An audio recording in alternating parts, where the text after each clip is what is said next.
कृष्णं सशिवर्णं चतुर्भुजं प्रसन्नवदनं ध्याये सर्वविघ्नोपशान्तिः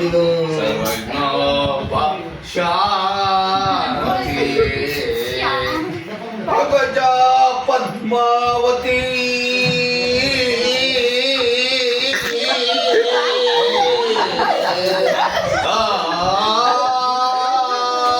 गोपत्या नमः विघ्नपते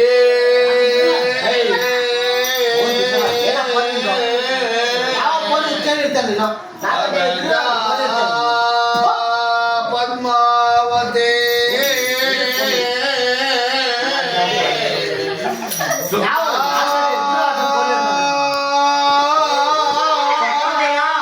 ಬೆಲ್ಲ ಕೂಡ ಬಂತು ಬೆಲ್ಲ